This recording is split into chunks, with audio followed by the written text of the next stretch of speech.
Hello, I'm Janine Dorothy. I work for the Maryland Department of Agriculture. I'm an entomologist with the mosquito control section. And today I'm going to be telling you a little bit about what you can do to get rid of mosquitoes in your yard.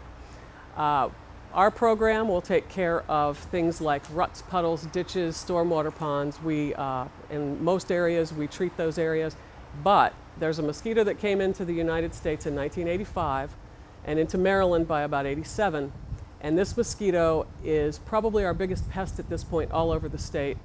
And it's very, very different in its habits than our native mosquitoes. So we want to talk a little bit about that. This mosquito is called the Asian tiger mosquito.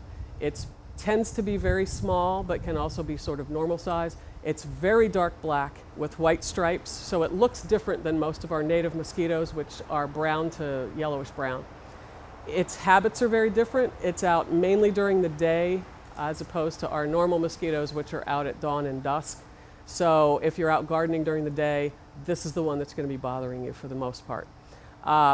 It will follow you into your house. That's another way to tell if you have tiger mosquitoes.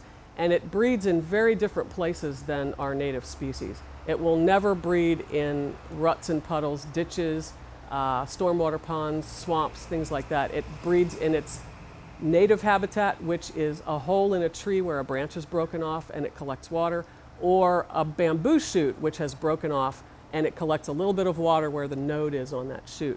So it's used to very small areas, and it's moved out into every man-made container that you can possibly think of. So look through your yards, and you're going to be looking for things like a tarp over equipment that doesn't fit properly. It'll curve up at the end, it'll hold water there, or if it has puddles on the top. You're looking for old tires, which are how they got into this country. Old tires can be very, very excellent mosquito breeding areas. Buckets, pails, water bottles, any sort of plastic container that might be hanging out in your yard. Trash cans, if you've got a trash can that doesn't have a lid on it, that trash can will collect water. The lid, if it's sitting next to it upright, will also collect water. Recycle bins, whether you have them upright or upside down, will collect water in the corners or in the rim around that. Kids' plastic toys, any kids' plastic toys will hold a little bit of water. Plastic chairs, plastic tables, if you turn them upside down to keep them from getting dirty, all of those little nooks in the plastic underneath will hold water.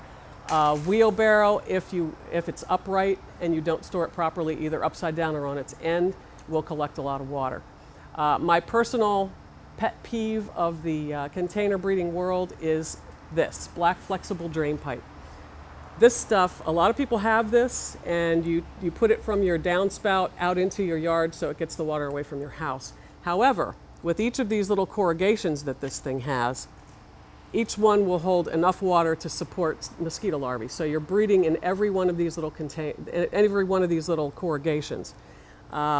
If you have this, I would recommend you get rid of it and use straight PVC pipe to get the water away from your house.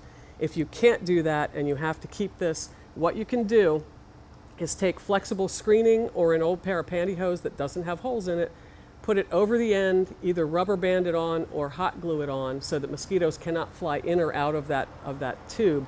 And then at the other end, what you want to do is make sure you have the fitting that connects directly to the downspout so there's no room around there for the mosquito to get in.